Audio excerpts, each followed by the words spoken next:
It's just gonna work, folks. It's gonna work. It's gonna be done. I'm gonna do it. It's gonna be done. And the people in South Africa and Iraq and the countries and health and insurance, and we're gonna do all the things healthy with the money, and also, thank you.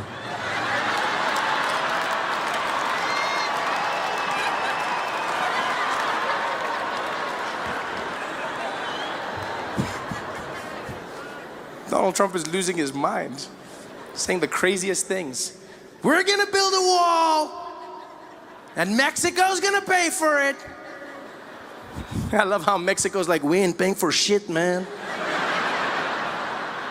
We might build your wall, but we ain't paying for it, man. Stupid. Donald Trump's just doing his own thing. Everything seems to be going wrong for him. Now he's getting ready to start a war, launch a nuclear weapon. North Korea, they will know fire and fury.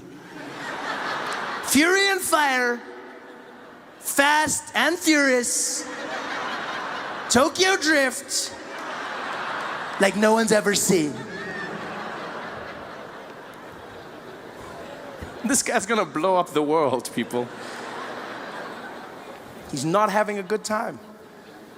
So I correct people all the time. I go, look, man, say what you want about Jacob Zuma. He knows his policy. Yeah, doesn't mean he's getting things right. Doesn't mean he's doing the correct things, but he knows his policy. You can't say they're the same, you know? And say what you want about Jacob Zuma, but he knows how to handle his ladies. Yeah, he doesn't have any problems there. Donald Trump, walking around in public, his wife smacking his hand away. Pa! In public. Do you know how embarrassing that was? Donald Trump was there trying to hold Melania's hand. She just slapped it away. He tried to grab it and she, pa! And then the second time, tried to grab it and she just did like a little thing. And everyone was like, are they okay? Are they fighting? I was like, yeah, of course they're fighting. They're having a horrible time. Completely horrible time. And you don't even need to see the video of the hands to know that they're having a bad time. I've had a theory for a long time that Donald Trump and his wife are not in a happy relationship. And I don't want to start any rumors, but I've noticed this. You know, I've noticed it in their speeches. Every time Donald Trump or Melania speak, it seems like they're throwing shade at each other. They're giving a speech, but they're actually talking trash about the spouse. Every time, all you have to do is listen to the subtext of what they're saying. For instance, Melania Trump came out. She made a speech about her platform as First Lady. In America, every First Lady gets to choose what their dream job is going to be, what they're going to be doing to help the country. Michelle Obama says she's going to help kids get healthy meals and workouts. Melania Trump came out, and what did she choose? She came out, no one forced her, and she was like, as First Lady, I believe we need to fight against the cyberbullying. All of the people on the Twitter who are saying the bad things, we need to stop them. We need to make sure that they cannot carry on what they're doing. I was like, do you know your husband, lady? And now I realize she was doing it on purpose. They were having a fight. Yeah. She probably got home that night, dropped her keys on the table. Donald Trump was sitting in the living room, turned on the lights. Hi, Melania. I saw what you said about me on the news. It was very not nice. Oh, hello, Donald. I didn't see you sitting over there. I thought you were watching the cartoons. You know I was watching the news, Melania. I watch all the news. Fake news. So what are you going to do about it, Donald? You want a war? You've got a war. I'm gonna get you, Melania. You're gonna pay. Do your worst, Donald. Oh, it's on. I'm the best at worst. The next day he came out, gave a speech. What did he say? We've got to get rid of all these immigrants, folks. All these immigrants need to leave this country. Your move, Melania. She went to a women's conference. We need to stop sexual assault. The men who are grabbing the ladies. And so Velasquez walks down towards where I'm standing with my agents. My guy tries to apologize, says, I don't know what's going on. I silenced him with one move of his hand. He's like, no, I go. And he stepped up, he looked me in the eye, and he's like, sir, you got to stand for silence, not give for that, okay? Don't touch nothing on the movie, okay? None of that. And I didn't know what he was saying. But I knew what he meant. And so I stood there, I raised my arms. And as I did, he whipped out his wand. And he started using it all over me. And as soon as he did, I knew why he was who he was. It was the most magical thing I've ever come across in my life. The way he wielded that wand was unlike anything I've ever experienced. I felt like I was being blessed. I just stood there with my head down as he went all over me, just blessing me with his power. It was something special. It was like a force and energy. It's so, like on the outside, you still heard that beeping. It was like, ee, but in my head, I heard a lightsaber. That's what I heard. I heard like, it was like,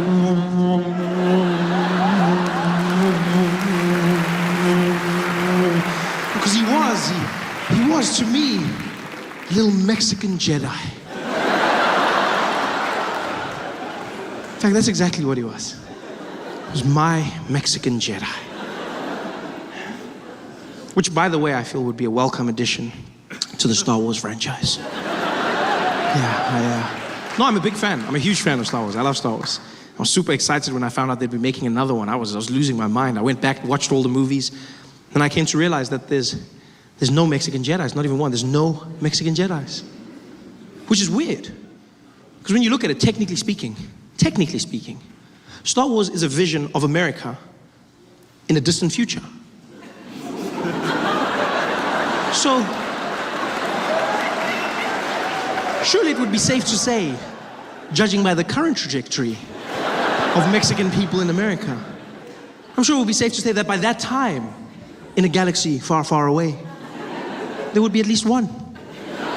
Just one Mexican Jedi. It's not even like it would spoil the story. Who knows, it might open up a whole new avenue. Can you imagine how different that epic scene between Luke and Darth could have been? Them battling it out on the Death Star. The moment of realization.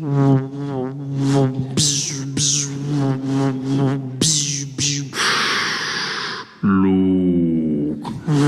What do you want, you evil man? Luke. What do you want from me? No. Luke, man. Luke.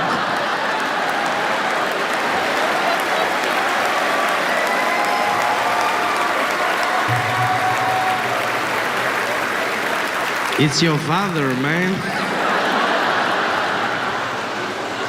But the pilots are calm, they cool, you know, you get into the air, they start making useless announcements that you don't even care about, you know, just to give you that feeling that he knows what he's doing. You get up there, as the seatbelt lights go off, boom. Ladies and gentlemen, as you may have noticed, we've reached our cruising altitude. Currently sitting at 23,000 feet above sea level, cruising at about 720 kilometers an hour in this Boeing 737, one of our favorite planes in the Starflight Alliance fleet. It's a beautiful sunny day up here. We might encounter a few bumps, but nothing too hectic. The cabin crew will be taking care of you. In the front, we've got Esmeralda and Jonathan. In the rear, Simon, Dupizeng, and Ferrer. I'll be taking care of you. And if you need anything, don't hesitate to call. I'll let you know once we've begun our descent. Until then, please. Calm, always monotone. Always come over that system. She sits in a room quietly. They bring her the pages one by one. You can be in Heathrow, for instance. You'll hear that woman come on the system. Doom, doom. Attention all passengers. Please note this is an airport announcement. No passengers are permitted to leave any items unattended, as this may be seen as a security risk.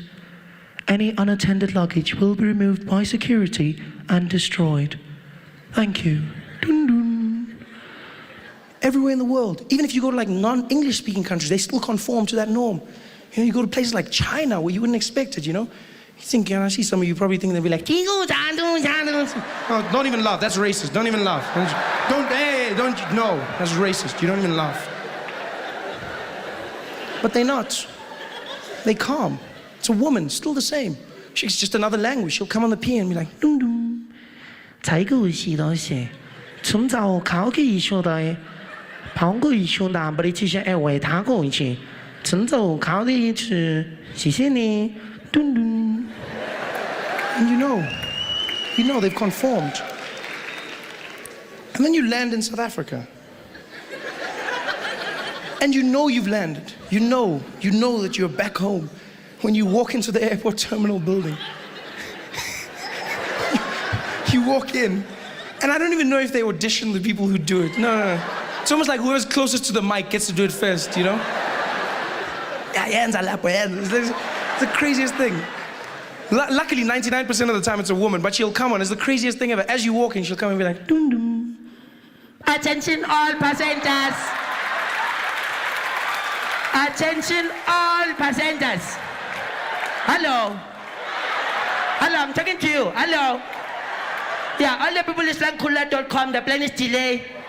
The plane was going on 2, it's going on 3. Yeah, all the people must just take a ticket for that one. You're going to have a problem, nah? Just take on that. If your ticket says 2, then it's going to be 3, nah? Then mustn't complain when the plane is not there, because then I need to tell you now. Then you must just phone the people that are coming to pick you up. Must tell them, yo, I need my plane is changed. It's not. And then they start speaking to people in the background. They don't even turn off their mic. All the must just tell the people they are. But tell you things. I want the plane. I need to drink.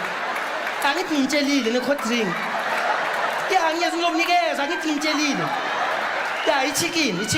Yeah, yeah. I'm funny drumstick. I'm funny press. It's drumstick. Yeah, I'm funny drumstick. Okay, yes, I get 7.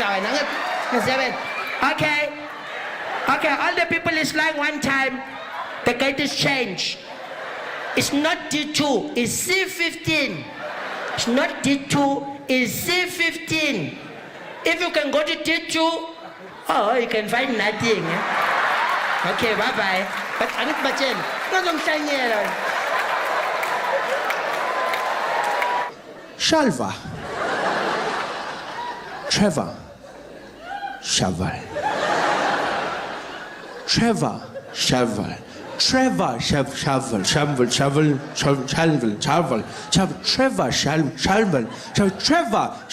And now my friend who was irritated, he just leans over me and he's like, hey, Papa, get Trevor. He was like, oh, Trevor. Why you don't talk properly? And then I understood. I finally understood what white people have been trying to do. I see, you're trying to communicate more effectively. You're trying to engage somebody, but understand this. When speaking to somebody in an accent, the number one rule to understand is an accent is not a measurement of intelligence, right? An accent is just somebody speaking your language with the rules of theirs. That's all an accent is. So don't speak down to them. Don't patronize them. Speak to them the way you would to yourself. Just try and learn their accent. That's all it is. It's just another accent. Yeah. And I learn them. I spend all my time learning accents. I try. I love it. I learn in restaurants. That's a safe place to start. You learn, you read off the menu, you try and pronounce the words correctly. I was inspired by French restaurants, funny enough. Yeah, whenever I'd go to a French restaurant, I was always fascinated by the fact that people would order food in a French accent. I never understood why. Because they don't do it in any other restaurants. Only in French restaurants do people walk in and then change their accent when they order. They come in talking normally. Yeah, it's a wonderful thing. You're really going to enjoy it. It's so beautiful. Yeah, stunning. You have to have, the dessert. Oh, good evening. How are you, sir? Yes, I will have a bottle of water for the table, please. And let's start off with, could we get the Sauvignon Blanc, please? Yes, and we definitely for main is going to have the filet mignon. And for dessert, we're going to go with the crème brûlée.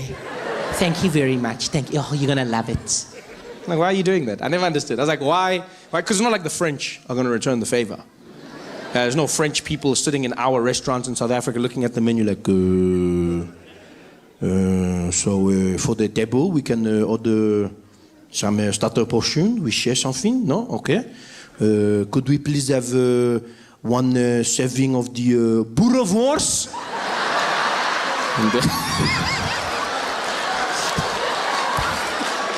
That's not gonna happen. Hey guys, thanks for watching. Make sure to subscribe to my channel so you can win cool prizes. And by prizes, I mean surprise. There's no prizes. It's a free YouTube video, you greedy. Just click the video, man. Why you want